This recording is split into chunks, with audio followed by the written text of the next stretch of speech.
Bienvenidos y bienvenidas a esta entrevista que el día de hoy vamos a tener con nuestra invitada. Ella es Amire Romino Ortiz Arica, ella es huancaína y activista feminista, es abogada egresada de la Pontificia Universidad Católica del Perú con segunda especialidad en Derecho de Protección al Consumidor y con estudios de posgrado en Violencia de Género. Actualmente es maestranda en estudios de género por la misma universidad. Aparte de ello, se desempeña como consultora para organizaciones públicas y privadas en abordaje con perspectiva de género y derecho antidiscriminatorio.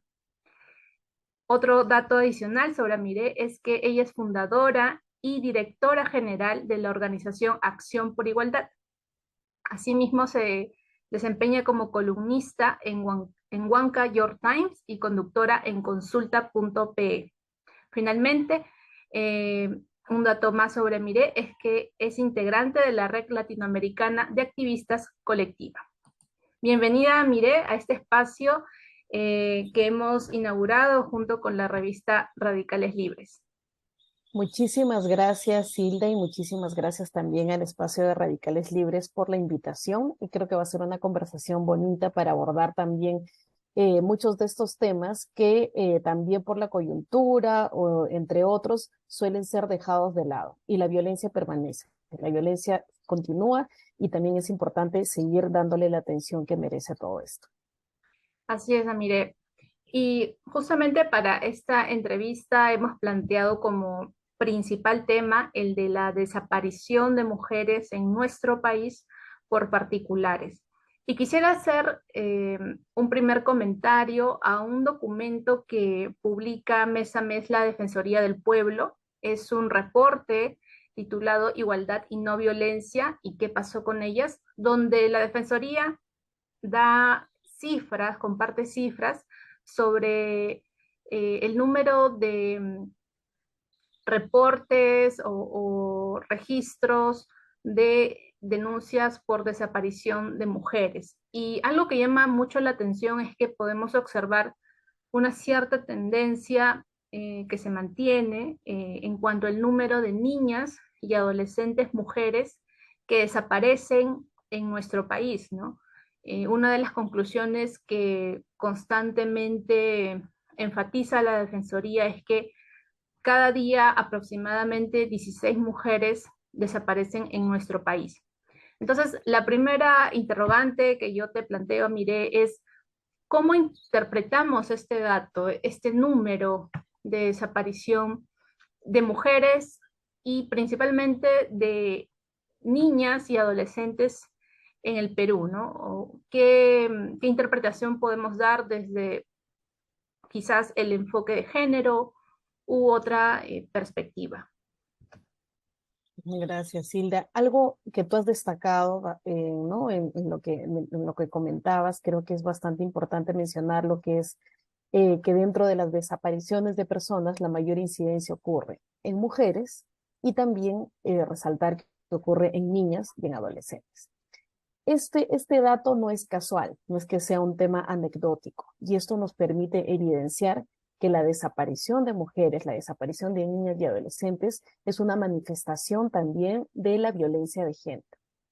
¿Por qué menciono esto? Porque como un punto de partida, este también ha sido digamos, una lucha dentro de todos los espacios sociales que pugnan porque los estados reconozcan e incluyan dentro de sus políticas públicas la atención debida en temas de violencia de género, porque esto no se consideraba así incluso también en nuestro país, recién a raíz del caso emblemático de Solciret Rodríguez, después de todo lo ocurrido, después de toda la problemática, después de que se convierta en un caso mediático y después de hallado su cuerpo y de comprobarse que fue víctima de un feminicidio también, es que se puede incluir también a la desaparición de mujeres como una manifestación de violencia de género en la legislación en nuestro país. Entonces, este dato que tú mencionas es precisamente porque forma parte de una expresión de violencia que se sostiene en un sistema patriarcal que permanece en no solo en nuestro país, sino que es algo que traspasa fronteras y que también, y digamos, no sé si encubre o que también pone en evidencia que existen otro tipo de expresiones de violencia de género adicionales. Es decir, cuando hablamos de temas de desaparición de mujeres, hablamos también de feminicidios, de trata, explotación sexual o explotación laboral, a donde básicamente se orilla a aquellas mujeres que han sido víctimas de esta forma de violencia, ¿no? Entonces, cuando hablamos de que esto viene incrementando también y que es preocupante, es también por la invisibilización que existe hacia la problemática de la violencia de género, una invisibilización también forzada, consciente, porque no es que no exista, digamos, evidencia de que esta es una problemática en el Perú, sino que existe una resistencia y renuencia de muchas autoridades, de mucho del poder legislativo, ahorita el ejecutivo evidentemente no es su prioridad esta, pero que existe un desinterés institucional por abordar esta problemática porque esto también implica reformas estructurales de la sociedad, reformas incluso políticas, económicas, culturales, ¿no? Entonces, detrás de cada decisión de Estado existen personas y detrás de cada persona existe todo un constructo cultural y que se sustenta también en esta mirada machista y que muchas veces impide y genera sesgos para que en la labor de estas personas que ejercen en la función pública esté viciada y que no puedan incorporarse estas tareas pendientes para que el Estado pueda garantizar derechos, pero también con una mirada de género, con un enfoque de género, entendiendo que es real y que existe esta problemática de la violencia basada en género y que una de las expresiones es la desaparición, ¿no? Entonces no es que las mujeres desaparecen, a las mujeres las desaparecen. No es un acto, no es un hecho anecdótico, es algo que ocurre, existe una data que como bien la mencionabas, al menos ya se viene tomando en cuenta, porque también antes era una data inexistente, pero la Defensoría del Pueblo viene en cierta forma también registrando de cara a los reportes que también viene consolidándolos. Y se pone en evidencia esto, ¿no? Que las cifras aumentan incluso en temporadas de pandemia, en temporada de confinamiento, en temporadas en donde se supone las mujeres estaban en su casa, que ponen en evidencia que la casa también no es el espacio más seguro para las mujeres. Entonces, que no se trata un problema de que la mujer salió porque, no sé, se expuso, de que simplemente hace una vida, no sé, pues vida loca, como a veces dicen autoridades policiales, o que se fue, entre otras razones, sino que es una problemática real en donde las mujeres las desaparecen y es una manifestación de que es una problemática de género, ¿no? En donde existe esta situación de que las mujeres no son vistas o no son tratadas como personas, no son tratadas con los derechos inherentes a las personas, son instrumentalizadas por un poder en su mayoría ejercida por hombres y es por eso que se dispone, ¿no? De su vida, de su existencia, de su presencia en la sociedad. Y una forma de cómo, digamos, materializar cualquier tipo de violencia y de que no me pase nada, ¿no? Es la desaparezco. Es no pasó nada. Y generar como que una suerte de ausentismo. Y qué bueno en realidad que estemos hablando de esta temática porque es algo que ocurre muy seguido y que necesita una atención especial. Sí, sí, mire, justo a partir de lo que tú has mencionado de la existencia de este desinterés en realidad desde el Estado, creo que también aquí valdría hablar sobre la falta de un estudio criminológico que sea realizado, elaborado desde el sector, por ejemplo, justicia, a efectos de identificar cuáles son las causas de la desaparición de mujeres en el Perú. Es decir, si este hecho de desaparición corresponde a causas delictivas o más bien o también a causas de desprotección familiar, ¿no? O sea, de todas maneras hay una conexión, sí, eso está claro, entre la desaparición y otros delitos como feminicidio, trata de personas, violencia sexual, pero también habría que hacer este estudio para saber si las personas que desaparecen, principalmente niñas o adolescentes, eh, se van de casa por los problemas o por la violencia que en el hogar esté o pueda estar sucediendo, ¿no? Entonces, quizás allí también por parte del Estado falta dar ese paso adicional, ¿no? De poder realizar investigaciones que nos den data, que nos den, digamos, información a partir de la cual también elaborar políticas públicas para afrontar esta problemática, ¿no? ¿Qué opinas al respecto, Mire, sobre esta, bueno, uno, que no tenemos ese estudio criminológico a cargo del Ujú. Ministerio de Justicia, y en todo caso, cómo impulsarlo desde la sociedad civil? Hay varias también tareas pendientes del Estado peruano y de cara también a recomendaciones de organismos internacionales. La problemática de desaparición forzada como que resalta también con un caso anecdótico que era este caso de México, ¿no? El caso algodonero, ¿no? Era un Campo caso más o algodonero. menos conocido Ujú. bajo esta línea, porque ocurría, digamos, o sea, el hallazgo de los cuerpos se hizo en un campo algodonero en la Ciudad de México, perdón, en la ciudad de Juárez, en México, en donde también existía toda esta problemática, pero ¿qué es lo que se evidencia ahí y que es importante ahora mencionarlo de cara a la realidad peruana también? Que el problema no es únicamente respecto a la desaparición, ¿no? Hecha por particulares, sino también a todo este problema estructural de las propias autoridades y del Estado para atender el caso como corresponde. Entonces, por ejemplo, en ese caso, y es lo que se da en su, digamos, en la mayoría de casos de mujeres desaparecidas o de niñas incluso, de adolescentes, es cuando se da una situación de desaparición, uno no se cree que ha desaparecido y se analiza desde una perspectiva machista, sesgada, discriminadora, prejuiciosa, asignando estereotipos a la víctima. ¿No? Que probablemente se fue con el enamorado, se fue de fiesta, seguramente, no sé, pues escapó de su casa porque es una chica rebelde, entre muchas otras cosas más. Entonces, ¿qué se genera ahí? Un desinterés y frente a esta situación es, uno, no toman las denuncias o si las toman no las procesan con la prioridad que corresponde.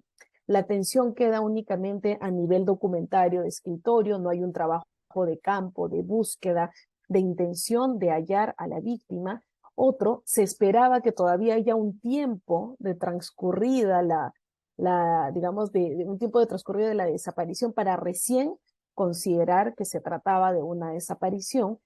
Y frente a esto, y lo que recomienda la Corte también es entender precisamente esta problemática y la existencia de la violencia de género que también se pone en manifiesto con las desapariciones. Entonces, la aceptación de la expresión de la violencia también puesta en manifiesto con este delito es que los estados incluyan también este trabajo de manera integral.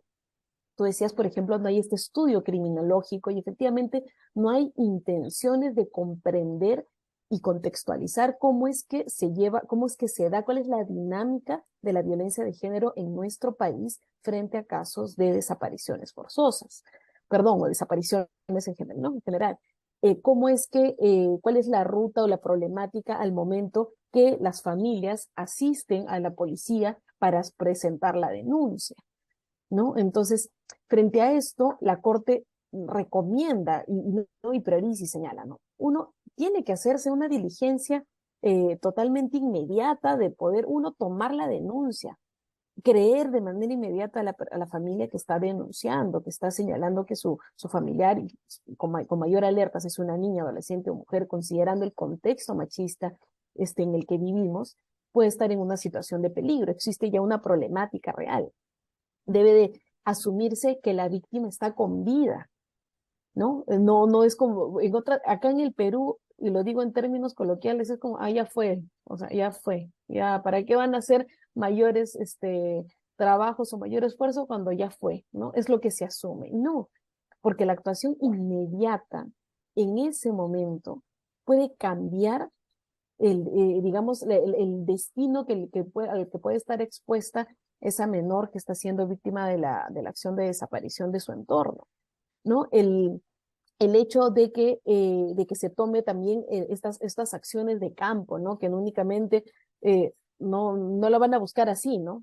O sea, esa no es la búsqueda es hacer el recorrido precisamente en el territorio y que el personal esté capacitado también para atenderlo. Entonces, frente a eso, en nuestro país existe una resistencia grande y también desde el legislativo que ha impedido la inclusión de una legislación que tenga este enfoque de género en todas las distintas, no sé, los distintos frentes. Cuando hablamos, por ejemplo, de la legislación de inclusión de un enfoque de género en la educación, se dio todo un grito tremendo, salieron grupos antiderechos de Comisión no te metas, pensando que no influye en problemáticas como estas, que es precisamente de generar todo este trabajo de prevención para formar a nuevas ciudadanas, nuevos ciudadanos que tengan conciencia de cuáles son las problemáticas y las diferencias en razón de género que existen en nuestra sociedad y que también se puede expresar en formas de violencia. El hecho que por ahí, no sé, piensan que hablar de género es, no sé, una cosa de un día, el 8 de marzo, que ya estamos cerca, hablar el 25 de noviembre, una que otra cosita y nada más, ¿no? Existen ahora también, por ejemplo, hemos visto que acaban de emitir en el Congreso una ley totalmente discriminadora que está excluyendo de la protección de manera integral a las mujeres migrantes.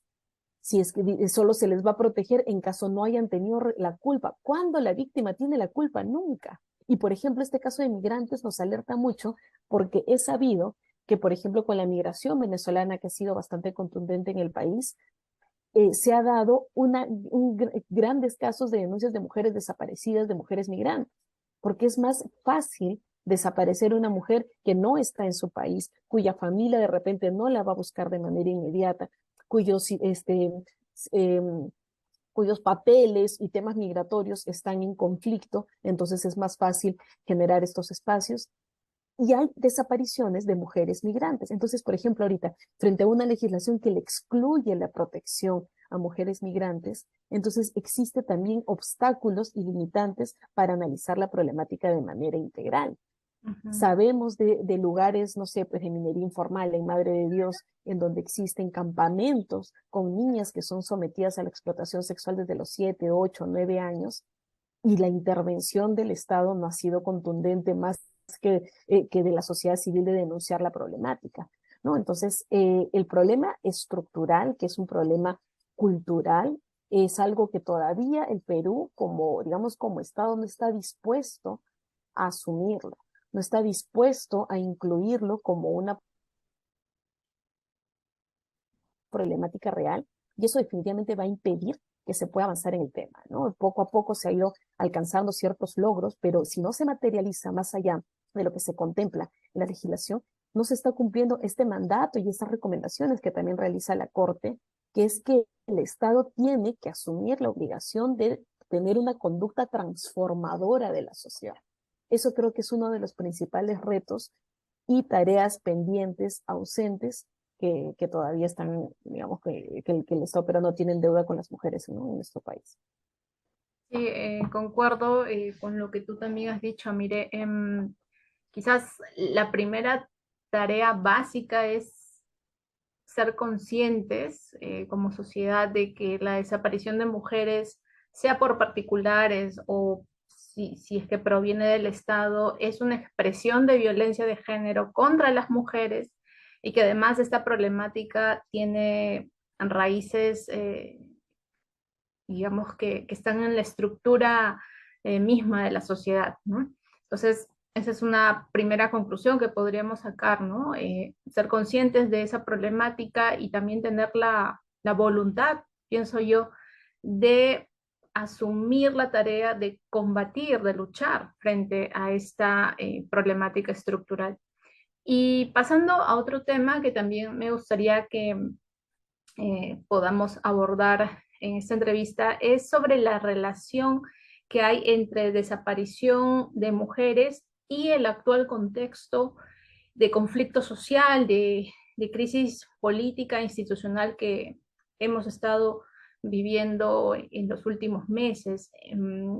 Hace unas semanas, cuando esta situación estaba en su punto más álgido, se vieron algunas noticias sobre desaparición de mujeres que habían venido a la capital a protestar, ¿no? Entonces, quizás allí una primera interrogante que podemos hacer es la desaparición de mujeres en estos casos podría interpretarse como una forma de represión, o que de repente si es que tienes conocimiento de algún caso, ¿qué hubo detrás, ¿no? Porque resulta un poco preocupante que en el contexto de todos estos problemas, pues se produzcan estos casos, ¿no?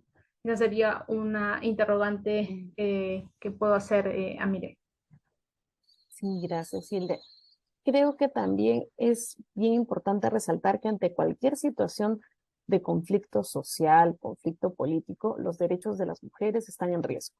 Van a estar puestos en la última rueda del coche para efectos de cautelar su debida tutela y en general, pero también se van a generar los espacios habilitantes para violentar más a las mujeres, ¿no?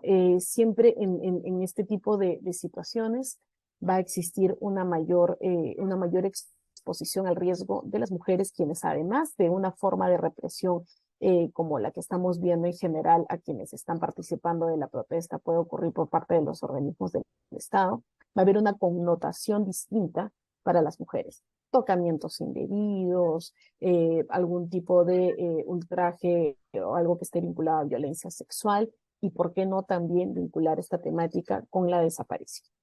Ahí también quiero hacer una precisión, y no es que la desaparición, para que se configure como tal, tenga que necesariamente generar el escenario en que la mujer nunca aparece. Hay que olvidarnos de eso, ¿no? Esos son los escenarios que lamentablemente son los que ocurren. Pero en la desaparición es porque efectivamente hay esta ausencia, esta falta de ubicación de la persona de su espacio habitual, de su hogar, pero la idea es que se la encuentre. Eso no quiere decir que la mujer no estuvo desaparecida. Uh -huh. ¿No? Porque en el caso de la crisis social actual que vivimos, hubieron casos de denuncias sociales. ¿Y por qué eran denuncias sociales? Porque no podías acudir a la policía, porque la policía no escuchaba, y aparte en un contexto de criminalización de todas las personas que participan de la protesta, probablemente también lo peor que el peor escenario era que te encuentre la policía. ¿No? Poner en evidencia de que alguna situación irregular estaba pasando y que exista un mayor ensañamiento hacia la víctima por parte de los efectivos policiales que probablemente eran los responsables de esta situación de desaparición. No lo sabemos, pero hay una situación real y es que se dieron desapariciones en el contexto de la protesta. Estamos hablando también de mujeres de otras regiones en el país que viajaron a Lima, ¿no? Para participar de las marchas y las movilizaciones, y también de mujeres sobre las cuales pesan otros factores adicionales digamos, que se suman a todo este tema de la violencia de género, que no se da únicamente por razones de género, sino también que se incrementan temas raciales, de discriminación, clase. Entonces, la violencia de género también es compleja, ¿no? Digamos, a una mujer provinciana, una mujer indígena, vamos a decirlo, le va peor que a una mujer citadina, urbana, blanca. Eso también es algo a tomar en cuenta. Uh -huh. Frente a esto, hubieron casos diversos, hubieron casos de mujeres de la zona sur, que particularmente una de ellas que se denunció su desaparición, y se daba esto que comentábamos al inicio, ¿no? La falta de interés de las autoridades por tomar la denuncia, por no aceptar digamos, la situación de desaparición, pese a que vivimos en un contexto en donde las mujeres fácilmente desaparecen. Estamos hablando, como bien mencionabas, de que 16 mujeres que desaparecen al día aproximadamente, de acuerdo a las estadísticas. Entonces, frente a este contexto, y señalar por qué, porque siempre se va a tratar de buscar también la víctima perfecta, ¿no? Uh -huh. Entonces, esta mujer que no cumple pues con los estereotipos de repente de una belleza hegemónica, que esto, no creo que la hayan secuestrado para tal o cual cosa, porque eso fue también formas en cómo se apreció las desapariciones. es una revoltosa, asignándole también delitos como lo que hemos visto con este tema del terruqueo, entonces seguro debe estar por ahí tirando piedras en otro sitio, deslegitimando la preocupación de las personas que estaban cerca tratando de hallarlas. ¿Qué otro tema también ocurrió? Después de la intervención que hubo, esta intervención ilegal en la Universidad de San Marcos, y es que había un caso de desaparición de una víctima cuyas otras personas que habían estado en el proceso de detención denunciaron y alertaron que la violencia, ¿no? Física, psicológica a las que habían estado expuestas generó acciones en donde vieron efectivamente que ella estaba como muy asustada, muy en una situación bastante crítica, que cuando logran salir, y ahí es donde hay toda esta duda y bueno, y algunos otros datos adicionales que la familia prefería mantenerlos en reserva, pero que estaban vinculados a la desaparición debido a la situación de violencia a la cual había estado expuesta durante el proceso de detención. Hallarla ha sido un proceso complejo, ¿no? Entonces, y ha podido estar expuesta también a otro tipo de peligros que hay dentro de Lima, ¿no? Que es una ciudad también bastante peligrosa para las mujeres y para una mujer que no era de la ciudad de Lima, que no conocía la ciudad. Entonces, frente ahora, bueno, estos casos igual hay que estar alertas, ¿no? Porque no sabemos, existen antecedentes en problemáticas que hemos atravesado en los 80s, 90s, también con desaparición de mujeres y que han estado vinculados a otro tipo de agresiones, como agresiones sexuales, entre otros.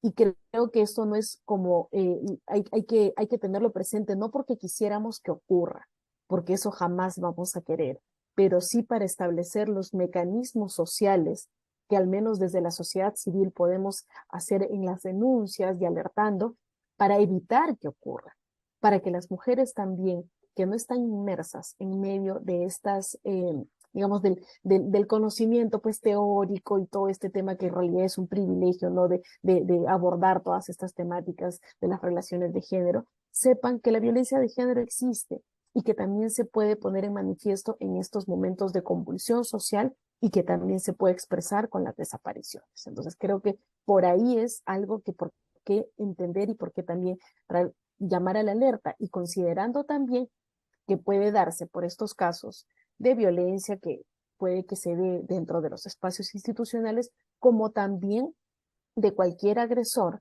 que aprovechando el caos y la situación pueda aprovechar también para poder ejercer este poder y manifestar la violencia como ocurre en cualquier otra situación, porque sabemos que los agresores muchas veces buscan los momentos aparentes para poder después finalmente tratar de liberarse y estar como impunes, ¿no? Creo que también hay que tomar en cuenta estos factores raciales, estos factores ¿no? de personas indígenas, porque bien sabemos que digamos, víctimas de desapariciones también suelen ser muchas veces niñas, adolescentes y mujeres de diferentes territorios rurales, andinos de nuestro país, que muchas veces son aisladas de sus familias y que son orilladas para la explotación laboral sin goce de ningún tipo de derecho laboral, ¿no? Entonces también hay que estar alerta por la forma en cómo opera la violencia en nuestro país. Sí, Amire, gracias. Y con lo que dices, me viene a la cabeza que si bien es cierto, el enfoque de género es necesario para poder comprender esta problemática, no obstante, veo que también surge la necesidad de trabajar conjuntamente con otros enfoques como el enfoque interseccional, donde podemos ver que en una misma persona se entrecruzan diversos pues, factores, ¿no? El origen étnico, la edad, el estatus económico, etcétera, y que en conjunción pueden conllevar a que la experiencia de violencia sea mucho más gravosa, a diferencia de otras mujeres. Entonces es un punto bien importante, ¿no? O sea, este diálogo entre enfoque de género con otras perspectivas, ¿no? Pero que al final nos permiten tener un diagnóstico más integral de lo que está sucediendo con las mujeres y por qué están siendo desaparecidas en nuestro país.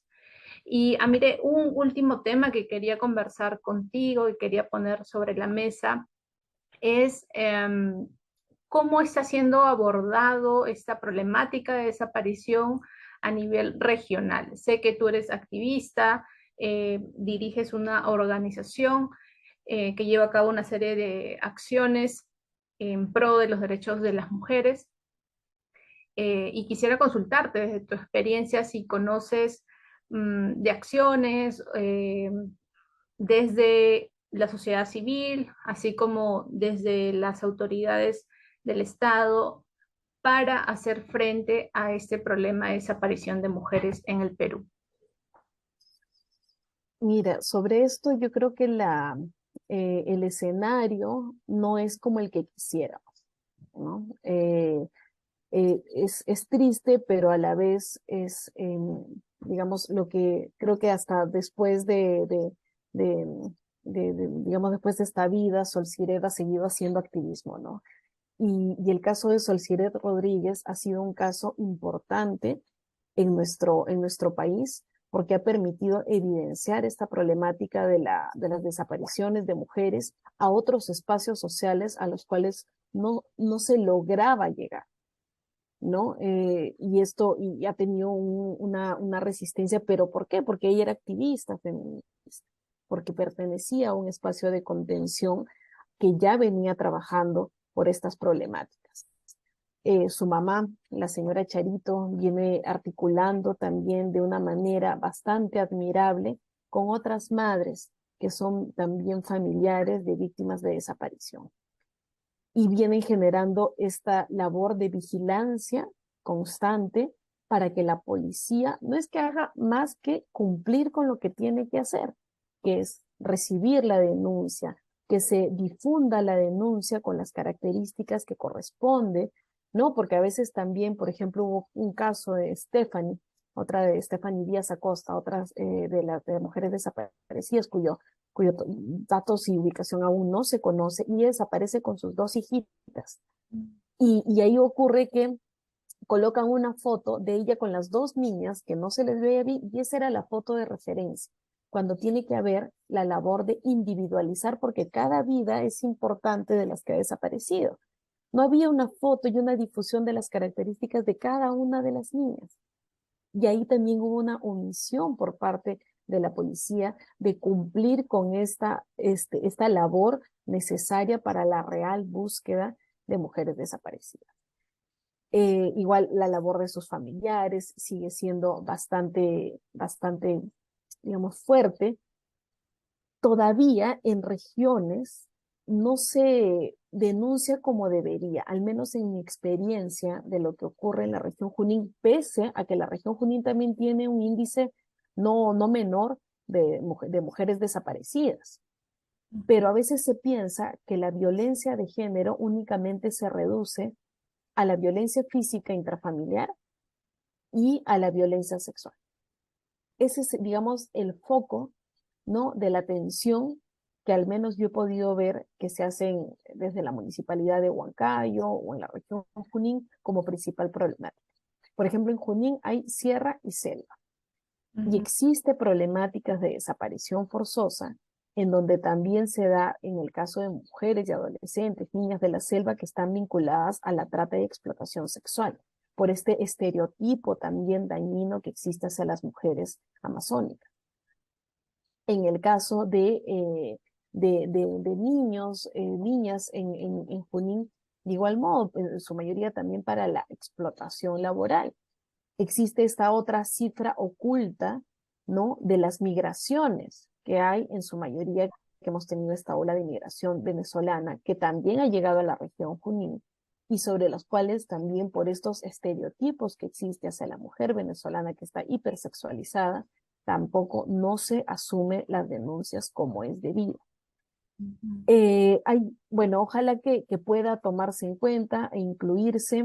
Hay una consejera regional que es por Huancayo, que ha entrado a esta nueva gestión en Junín, que esperemos tenga un poco más de apertura, porque por esto también es importante que las autoridades que forman parte de los espacios que tienen este poder decisorio sean personas que entiendan y comprendan. Por eso también lo que decíamos, ese tema de la capacitación, que a veces no se da, pero cuando existe ya personas que tienen en consideración que la violencia de género es una problemática y que también este tema de las desapariciones, que es una forma de violencia de género, entonces ayuda a que puedan ser escuchadas las demandas. Yo Ujú. creo que los retos todavía en tema de desapariciones son muy grandes.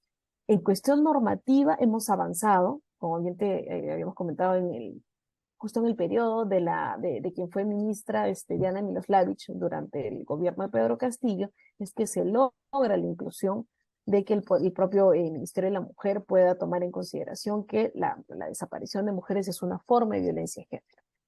Pero no hay presupuesto adecuado, ¿no? Hemos visto, ahora en febrero están dándole un monto equivalente a 4 sueldos a los policías, por ejemplo, o sea, el dinero hay, pero para los temas de violencia de género no hay un presupuesto asignado, porque imagínate si también estamos hablando que queremos que las denuncias se atiendan rápido, que haya trabajo de campo, que exista un personal capacitado, que existan estas diligencias, se necesitan recursos, se Ujú. necesita personal. A veces, muchas veces dicen que no hay personal. Bueno, hemos visto ahora también que al parecer personal sí hay de la policía, ¿no? Bueno, en abundancia, pero para estos temas de violencia de género hay una negación de la asignación de personal para que pueda monitorear la atención de estos casos. Otro de los temas adicionales es la tarea que está, creo que inactiva, de este cambio y este tema de transformación social que sí le corresponde al Estado peruano. A veces creo que se piensa, ¿no?, que únicamente al Estado le corresponde sancionar, que incrementar las penas, crear la figura del delito a través del legislativo y ya está, y no se habla de los trabajos preventivos, del trabajo de resocialización que se tiene que hacer y también de esta acción transformadora de la sociedad para que se pueda mitigar ¿no?, el riesgo de esta tendencia de crecer en situaciones de violencia de género, ¿no? Yo creo que en la región amazónica también, que es digamos, una región que tiene bastantes brechas de desarrollo social y económico, muchas veces las niñas son comercializadas, ¿no? Entre otros, como acciones de subsistencia de las familias y a veces ocurren también esta situación de desaparición, entonces, en donde los convenios, vamos a decirlo de esta forma, como que se rompen y se llevan a las menores, pero hay una desatención de esto y de todo, ¿no? La situación es bastante grave, bastante crítica. ¿Cómo también contrarrestamos estas situaciones de desaparición con, el trabajo en contra de las brechas laborales también? Existen muchos de estos anuncios, ofertas, ¿no?, de oportunidades laborales y frente a un estado de necesidad, muchas mujeres pueden acceder a estos mecanismos y que son mecanismos de captación para temas de trata y básicamente las desaparecen para orillarlas a los comercios ilícitos que existen con las mujeres. La problemática es compleja, la problemática es compleja y bueno, ahora con el alcalde de Lima que tenemos, la esperanza tampoco es muy alentadora, ¿no? Un alcalde que cuestiona y que proviene de toda una línea de un partido que es no solo conservador, sino antiderechos y que cuestionan a las mujeres que hablan de estas temáticas. Eh, Creo que más aún con esta crisis que vivimos actualmente, este tema no va a ser atendido y no va a tener avances significativos en el corto plazo, por más triste y doloroso que sea. Pero la problemática de todo lo que está ocurriendo con toda esta afectación de la democracia pone también en riesgo y en retroceso cualquier avance que pueda haber a nivel local, regional o en general a nivel nacional. No se va a tomar en cuenta estas temáticas y más aún si tenemos a legisladores que más bien pretenden perpetuar digamos, las brechas de género, vamos a tener como lo que acaba de pasar el día de hoy, la promulgación de una ley que excluye a migrantes ¿no? Y que coloca en un espacio, o que, digamos, coloca al Perú como un espacio peligroso también para las migrantes, sin entender que la problemática de la violencia de género es un tema que no discrimina entre niñas migrantes peruanas o extranjeras, ¿no? Sino que es algo que ataca a las mujeres en general. Ujú. Gracias, Amire. Sí, como tú dices, probablemente a corto plazo no vamos a encontrar pues una solución que de la noche a la mañana pues erradique esta problemática, pero algo que sí me queda muy claro es que hay una necesidad por un cambio de chip, ¿no? Un cambio cultural, un cambio de conciencia individual y colectivo eh, sobre digamos, este entendimiento de la desaparición de mujeres como una expresión de violencia de género, ¿no? Si no damos ese primer paso de ser conscientes de esto, va a ser muy difícil, pues, que se logren cambios más estructurales, digamos, ya a nivel estatal, ¿no? Entonces, sí, estamos ante una problemática muy compleja, pero hay que seguir pues luchando, hay que seguir haciendo frente, exigiendo que se cumplan con los deberes que tienen que cumplir las autoridades policiales y en general todos los sectores que están o que intervienen de acuerdo a las normas en el abordaje de la problemática de desaparición de mujeres. Entonces, con este último tema vamos a terminar esta entrevista. Y solamente quería pedirte, Miré, ya para cerrar, que nos cuentes un poco más de Acción por Igualdad, qué actividades están haciendo o están por hacer, de modo que el público también pueda conocer más de esta organización. Muchísimas gracias, Hilda, en primer lugar por la entrevista. Creo que en la línea de lo que tú mencionabas es importante seguir generando estos espacios de diálogo, de reflexión, porque la problemática está ahí y corresponde también a nosotras desde la sociedad civil seguir generando estos espacios de incidencia para que las mujeres también conozcan sus derechos y si saben de un caso como este, puedan alertar, denunciar y exigir que las autoridades cumplan con estas obligaciones y estos deberes, ¿no? Igual nosotras desde Acción por Igualdad tenemos un servicio a través de abogadas voluntarias que formamos parte del espacio, un servicio de consultoría legal gratuita, ¿no? Una asesoría para que puedan, digamos, acercarse cuando así lo requieran. Tenemos dos frentes de acción, uno que es más general e interdisciplinario, que se accede a través de correo electrónico, que es consultoriolegal@accionporigualdad.com.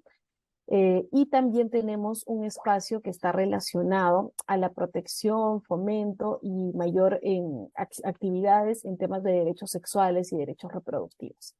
Ahí sí tenemos también una línea de WhatsApp, tenemos el correo electrónico que es accionverde@accionporigualdad.com, también nuestra central telefónica y me gustaría que también puedan ingresar a nuestras redes sociales. Estamos en Facebook, estamos en Instagram, estamos en Twitter. Hacemos acciones también de incidencia para promover y visibilizar la práctica jurídica de las mujeres que muchas veces están relegadas incluso dentro de la propia academia, ¿no? Siempre vemos a veces eventos organizados, protagonizados siempre por hombres, así se trate de temas de mujeres también, y a las mujeres siempre como que los espacios son mucho más complejos. Y acá nuestra organización está conformada al 100% por mujeres. Tenemos esta consigna de mujeres de derecho y también nos gusta visibilizar a más mujeres de derecho en las diferentes ramas jurídicas. Y también, bueno, ahora vamos a participar de un curso que se está llevando a cabo con CREAR Perú y la Facultad de Sociales en la Universidad de San Marcos. Está ahí libre para la inscripción también. Son cursos de verano gratuitos y que también vamos a llevar a cabo un curso que va a estar por un equipo de mujeres de derecho de la organización en temas de género, derecho e igualdad. Así que también les invitamos a inscribirse, que puedan socializar nuestro servicio de consultas jurídicas y que también quedamos atentas a cualquier otra iniciativa social en la que siempre estamos participando. Así que te agradezco muchísimo la invitación. Y bueno, también las invitamos y les invitamos a todos ustedes que también tenemos un portal para escribir o para eventos y que es totalmente abierto a todas las mujeres de derecho que quieran participar y tener este espacio en donde entre nosotras nos formamos esta red de apoyo, ¿no? Para seguir difundiendo y generando incidencia también desde el derecho. Ok, gracias, Amire. Esperamos pues contar con tu participación para otra oportunidad y con esto cerramos la entrevista. Muchas gracias. Gracias.